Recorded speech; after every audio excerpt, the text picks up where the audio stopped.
kulanti waxaan wanaagsan ahaantiinba kuna soo dhawaad saacada warka fiidimo qodobada warka ay ku maqli doontaana waxay kaliya maareeyaha guud ee hay'adda shidaalka iyo tamarta Itoobiya oo sheegay in iyada oo laga duulayo fikradda isdhexgalka ay Itoobiya hirgelinaysa kaabayaasha isku xidhka deegaanada dalkaasi dagaalamayaasha Xamaas ayaa soo bandhigay baaxadda uu leeyahay khasaaraha ay geysatay Israa'iil iyo waliba gaadiid ay ka gubeen dawladda kuwaasi waxay qodobada warka ugu doorka rool leh haatan ku soo dhawaada qodobadaas iyo qodobo kale oo faahfaahsan isku soo noqdo candaawadeel mar kale hadii aan ku bilaabo maareeyaha guud ee hay'adda shidaalka iyo tamarta dalkaasi Itoobiya ayaa sheegay in iyada oo laga duulayo fikirka isdhexgalka Itoobiya ay hirgelinaysa kaabayaasha isku xidhka deegaanada dalka sidoo faahfaahinta qodobkaasi noogu hayo Axmed Tuli maareeyaha guud ee hay'adda shidaalka iyo tamarta ee dalka Itoobiya Marwa Saxarla Cabdillaahi ayaa sheegtay in iyada oo laga duulayo fikradda isdhexgalka ay Itoobiya hirgelisay kaabayaasha isku xidhka deegaanada kala duwan ee dalka maamulka Diridhawa iyo ESA ayaa si wadajir ah u soo qaban qaabiyay dood cilmiyeedka socdaalka isdhexgalka cutubka 6 oo halku dhigiisu yahay ka mid noqoshada barwaaqada deegaanada dalka oo lagu qabtay magaalada Diridhawa waxaana doodan ka soo qayb galay mas'uuliyiin sare oo ka socda dawladda federaalka iyo maamulka Diridhawa odayaal iyo wakiilo ka socda qaybaha kala duwan ee bulshada maareeyaha guud ee hay'adda shidaalka iyo tamarta ee dalka Itoobiya Marwa Saxarla Cabdillaahi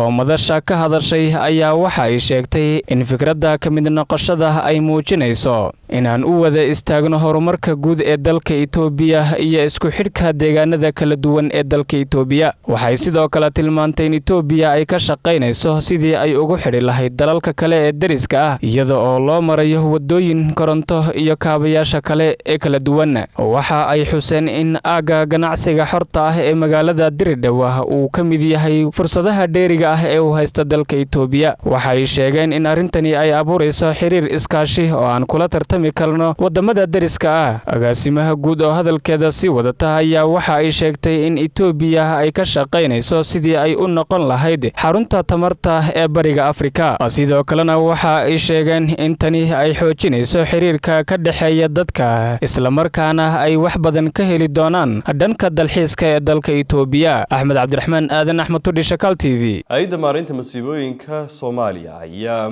Isbitaal Madiina kala wareegtay agab iskugu jira taandhooyin iyo sidoo kale agab caafimaad laguna talagalay dadka ay saameysay fatahaadaha waxaan u joognaa Isbitaal Madiina in aan ku wareejino deeq isugu jirta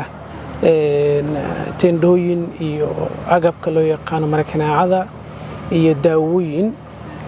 aan ugu talagalnay dadka dhibaatada ka soo gaartay fatahaadihii ka dhacay wadanka oo gobollo badan ay saameysay iyo magaalooyin badan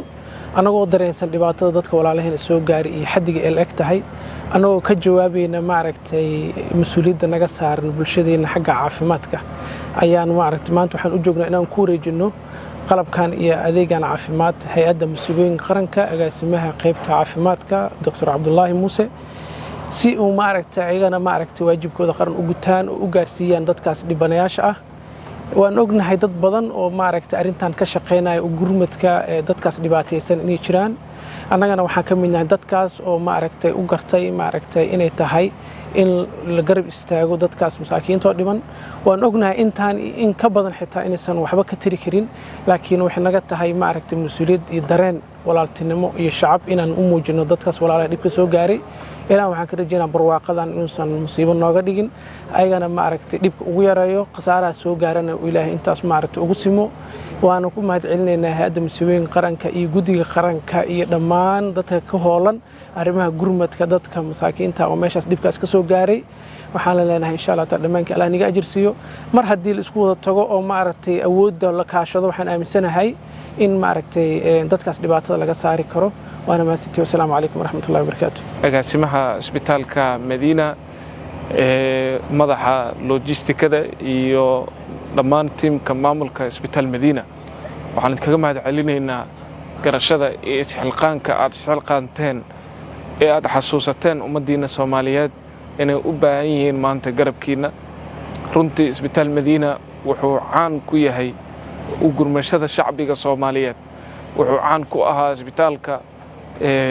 labaatankii sano u dambeysay inuu ka shaqaynayay dhaawacyada iyo ummadda la tacaalidooda iyo u gurmashadooda haatanna wuxuu ku darsaday inuu caawiyo ummadda Soomaaliyeed ee fatahaaduhu ay maaragtay meelaha badan ay ku halakeeyeen oo ay ka mid tahay gobollada Baay iyo Bakool Gedo maxaa la yiraahdaa Hiiraan Shabeellooyinka oo aad arkaysaan baryahay u dambeeyay dhibaatada ummaddaas ay wajahayeen garashada isbitaal Madiina uu gartay anagoo og isbitaalka inuu maaragtay ku socdo taageerada maxaa la yiraahdaa dad shisheeye ama taageerada heedaha saaxiibada la Soomaaliya iyo sidoo kale community-ga waxa laga qaado garashada uu gartay isbitaalka inuu community-ga uu hadana wixii intaas asaga lagu caawiyo inuu ku caawiyo runtii waxayna tusinaysaa meesha uu ka joogo shacbiga Soomaaliyeed runtii isbitaal Madiina oo baaqaas ka jawaabaya ayaa maantay halkan wuxuu nagu la wareejiyaa deeq isugu jirta dawooyin loogu talagalay cudurrada loo yaqaano waterborne disease-ka sidoo kale taandooyin loogu talagalay ummadda dhibaataysan in maaragtay waxna guri ay ka dhigtaan waxna ay maaragtay service-kii ay u baahnaayeen loogu qabto sidoo kale waxaa ku jira markaneecooyin loogu talagalay in laga galo maxaa la yiraahdaa kaneecada Xamaas ayaa soo bandhigtay khasaaraha ay geysteen ciidanka Israa'iil iyo sidoo kale baabuur ay ka gubeen sidoo faafaynta qodobkaasi inoogu haya Cabdiraxmaan Boqorre xoogagga Falastiiniyiinta ee Xamaas ayaa sheegay inay khasaare gaarsiiyeen ciidanka Israa'iil howlgalla ay la eegteen maalmihii u dambeysay kuwaas oo ay ku burburiyeen gaadiid dagaal oo ay ciidanka Israa'iil lahaayeen sidoo kale waxay sheegeen inay ku dileen askar Israa'iiliyiin afayeenka xoogagga iska caabinta Xamaas Abu Ubayda oo soo saaray warbixin ku aadan dagaalka Gaza ayaa sheegay in Xamaas ay ku burburisay 4 cisho gudahood 62 gawaadhida gaashaamana Israa'iil waxaana intaasi ku daray in ay dileen 9 askari oo ka tirsanaa ciidanka Israa'iil Abu Ubayda waxa kale uu xaqiijiyay in ay duqeyn ku dumiyeen dhismo ay ku jireen ciidamada Israa'iil kaasi oo ku yaalay magaalada Beit Xanuun ee ku taala waqooyiga marinka Gaza waxaana uu cadeeyay inay askartaasi noqdeen kuwa dhintay iyo waliba kuwa dhaawaca waxa uu hadalkiisa sii raaciyay in ay jiraan ciidamo ay ku burburiyeen dhismayaal ku yaala magaalada Gaza Beit Laahiya iyo waliba Beit Xanuun iyo dhamaanba furimaha ay ku sugan yihiin ciidanka cadawga Israa'iil munaasabad lagu xusayay maalinta xogta qaaradda Afrika ayaa lagu qabtay magaalada Muqdisho muhiimadda marka laga leeyahay waxa weeye in kor loo qaado muhiimadda ay leedahay statistikada wacyi gelinteeda isticmaalkeeda soo saarideeda iyo sida ay muhiim ay ugu tahay siyaasad dejinta waxa la isku wada raacsan yahay in xog la'aanteed aan waxba qabsoomin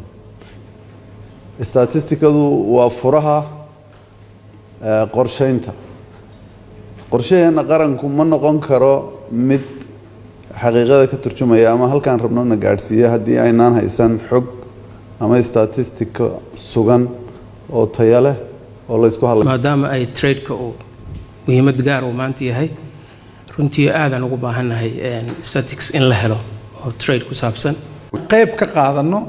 annaga de wadan dhan oo Soomaaliyeed qaarad ku yaalo adduunyada qayb ka ahanahay waxa adduunyada ka socdo inaan annagana roolkeena ka qaadano qaasatan qaaradda Afrika ee aan ka mid nahay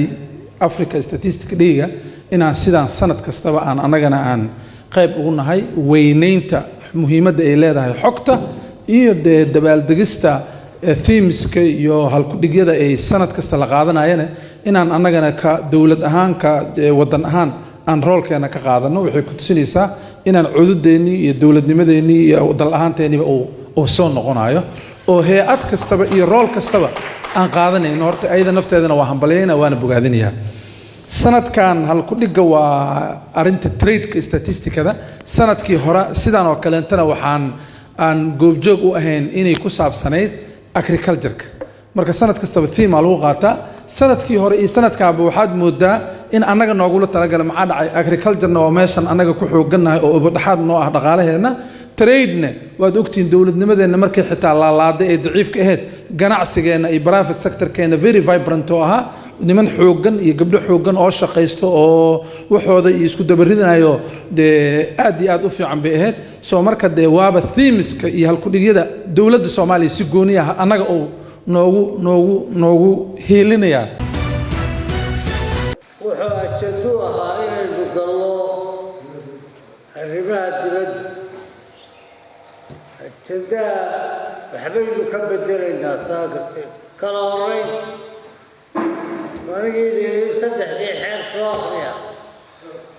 saddexda xeer baynu ka horraysiinay ajandaha qodobkiisii lixaad oo imika loo codeeyo loo soo bedelay in xeerashii qodobka lixaad laga dhigo waxaan anigu ra'yaha soo jeedinaya horta marjic baynu nahay marjicii ummaddan aynu nahay haddaynu guurti nahay golihii waayeelka weeye house of elders waayeelkuna waayeel wax weydii baa layidhi aan daayaraane laakiin xero waayeel baanu nimid waxaan soo jeedinayaa mudane guddoomiye iyo guud ahaanba golaha xeerkan ka soo gudbay golaha wakiilada check and balance waxa la yidhahdaa jiro isu leeyihiin isa sax waxaan ma aha qur'aan samaawiya mana aha xadiiskii nebiga sidaa daraaddeed waxaan soo jeedinayaa anoo nuxurka kelmaddayda soo koobaya wax badan oo ku dhex jira oo xeerkii mustaqbalka ummaddan ee doorashooyinka runtii la taataabtay maadaama aynu guurtu nahay yaanu dhayal inagu dhaafin waddankana duruufo badan baa jira guddi ha loo saaro weliba gaar ahaan guddigaan waan magacaabay guddiga shuruucda ee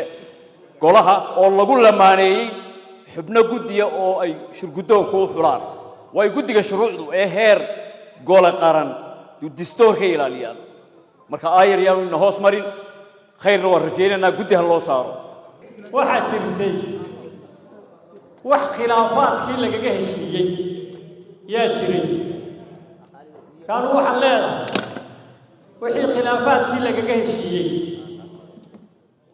waan ogolahay anugu laakiin wixii lagu daray ee aan khilaafaadkii ku jirin ee arrimo badan taataabanaya waxaan leeyahay taa laga doodo oo khilaafaadkiina inagu guurti ahaan aan sidii lagu heshiiyey khilaafaadkii anu qaadano wixii kale halkaa lagu soo darayna ee aynu ka doodno guddi ha loo saaro hadalkii la yidhaahdo inuu sakadhirgareeyo baa muhiim ah anigu sidaa caydiid baan la qabaa wasalaamu calaykum waraxmatullaahi wabarakaatu waatay daawadayaal intaasi waxaa ku eeg saacadda warka fiidnimo warkan dhigiisa mar kale intaan hawada dib ugu kulmi doonno amaana alla